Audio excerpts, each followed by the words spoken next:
Hey, welcome to some more geometry node fun.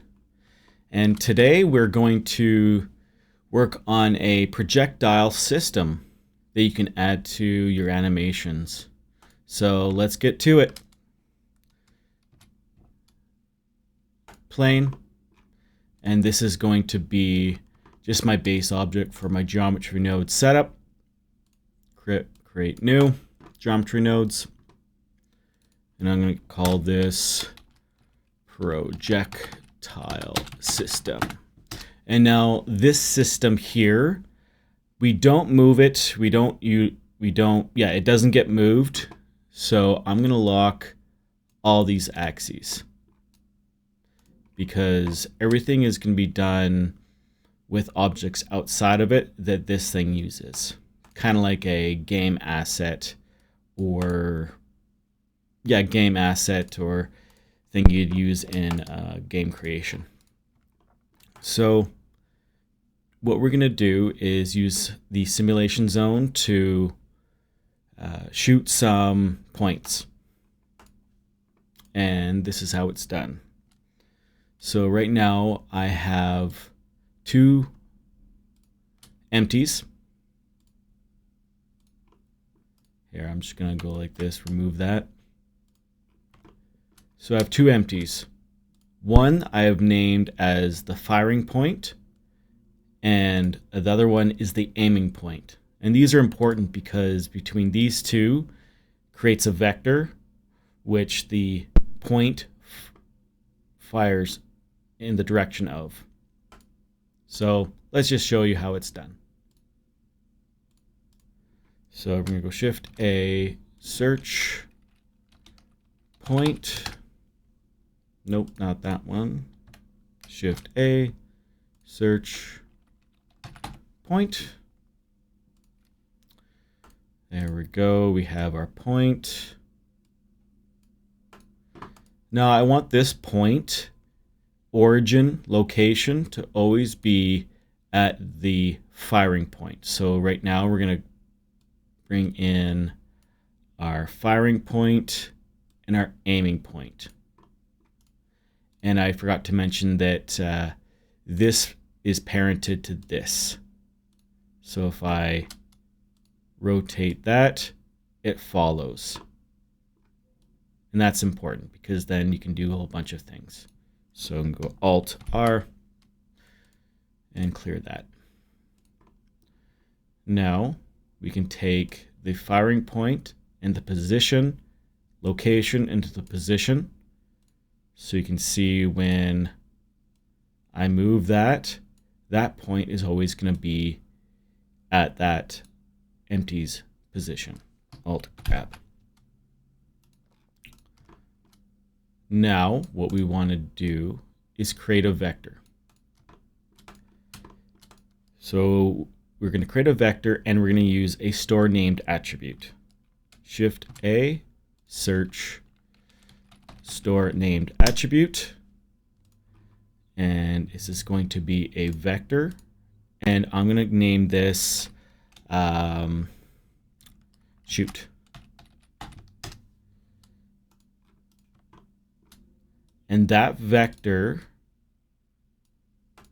is going to be the subtraction of this location and this location of these two empties.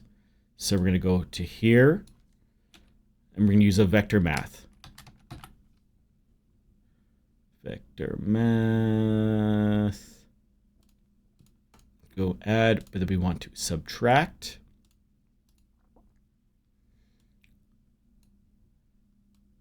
There we go. And there we go. And now we want to add the simulation zone. Shift A, search simulation.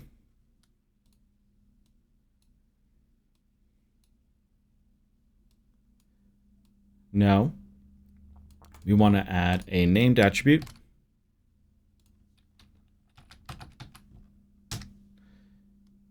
And then we want to choose the shoot named attribute vector. Shift A, search. named attribute. No, we want to go use a set position because we want to add each frame a position of that this point, and then we're going to feed that into the offset.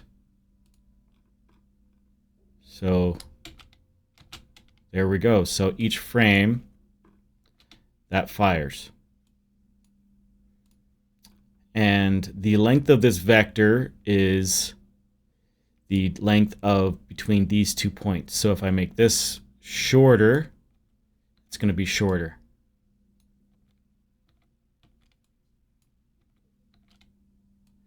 But if you want to keep it like that, you can. But I like to have it. I'm going to put that on 1. But I'm going to do it a different way. And it's going to be right here. So after this subtract, Shift D, I want to normalize this vector to 1. It is already at 1, but if I ever moved this as a direction that I can kind of see where my projectile is going to be, I don't want this movement to affect the speed of my projectile. So what we're going to do is going to normalize, and it's going to normalize it to the vector to 1. Now this vector is going to be at 1, so this is the speed. But I want to adjust the speed of this vector, of the length of that vector, which equals to the speed of the point. So I'm going to use Shift D, and I'm going to set this to scale so I can make that vector longer or shorter. So right now it's just 1 to 1, no difference in speed or velocity. But if I go 0.5, it's slower. If I go 0.25, it's not as fast, and so on and so forth. So if I go 0.1, it's slower.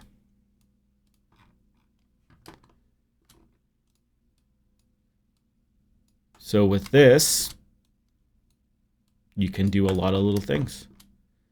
So for example, I want to add a switch node, which is kind of like a trigger. Shift A, search, switch. And when it is true, it will fire. So right now it's not going to do anything. But when it's on, it will. And now we just need to add the previous points in that are after the switch node so that we can have multiple projectiles. So we go Shift A, search, join geometry, and then add this back in. So right now it's not doing anything, but if I go hit play, so I can go pew pew pew pew pew pew pew pew pew pew. So we have this going on. So one thing I like to do is on this switch node, I'm going to create a little action. So I'm going to go insert keyframe,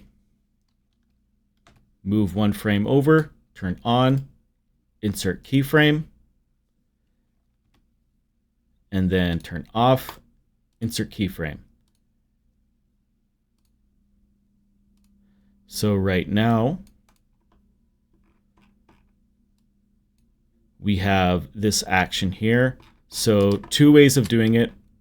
I can go Shift D and duplicate, Shift D, Shift D, Shift D,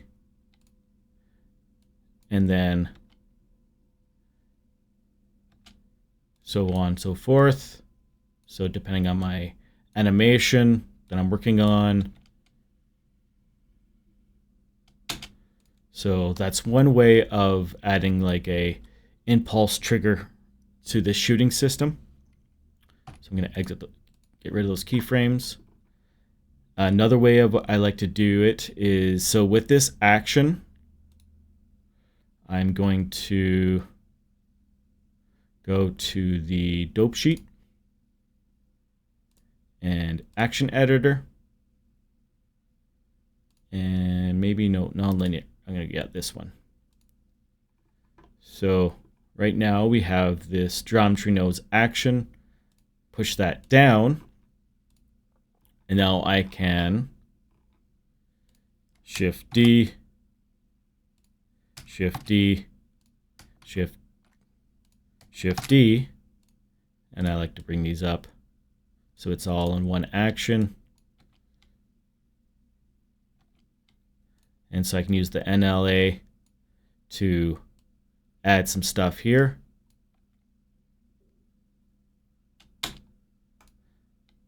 Also, I'm not sure if it's going to work, but I'm going to show you how to add some sound effects at that certain point. So what we want to do is go Shift A and add a speaker. And let's see here, go open and go to my audio folder and mini clips. And then I have some sound effects that I have created. Where do I want? Oh, here we go. Laser gun. Open that.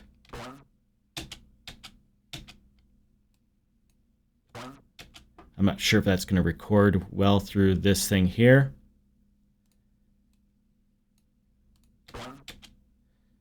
And then I can go Shift D. So at that frame, Shift D. At that frame, Shift D. So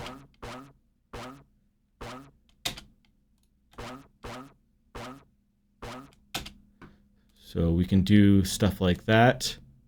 And then on the, we can change the pitch.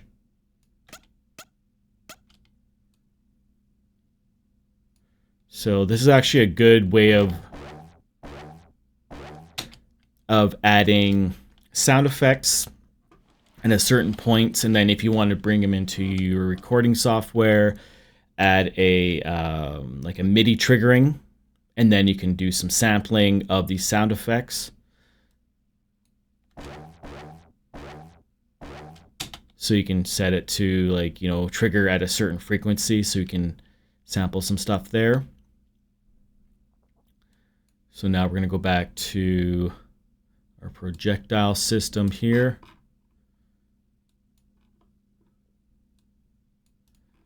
So one thing you also would want to do sometimes is, if you want to reuse this this setup on various objects, you can bring this into the group output switch. But then it won't work that way. So you want to create it after. So let's see here.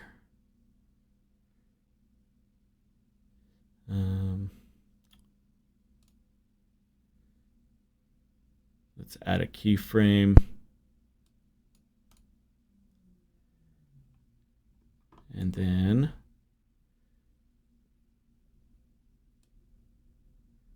there's thing here. And then I want to push that down. And then I can probably reuse this thing here.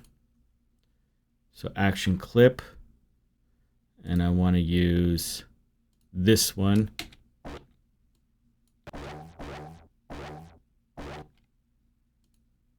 Because that one is node action there. And I probably need to make it a little longer. And 42, 43. 43.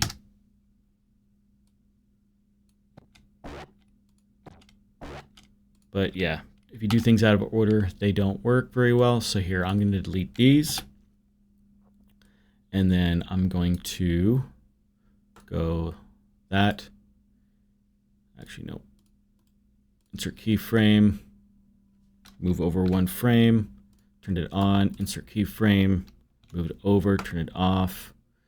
Insert keyframe. And then Shift D. Shift D. Shift D.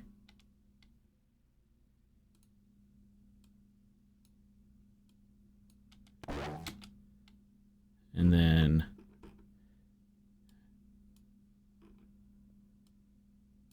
move that over there, to there, to there. So there we go. Bring it all down onto the same.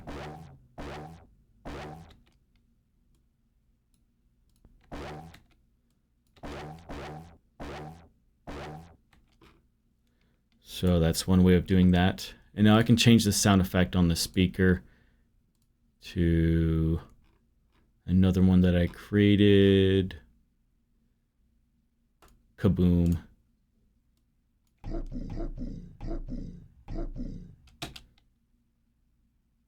I can up the pitch. It's fun making sound effects. So this is just showing you the base foundation of creating a projectile system.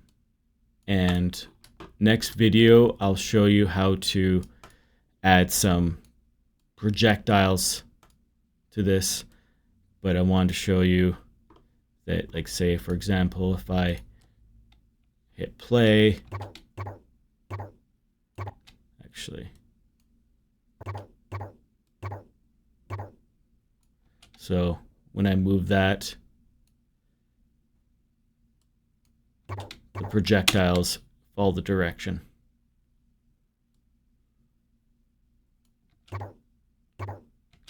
So there we go. Some more geometry node fun. Hope you learned something. Thank you. Peace out.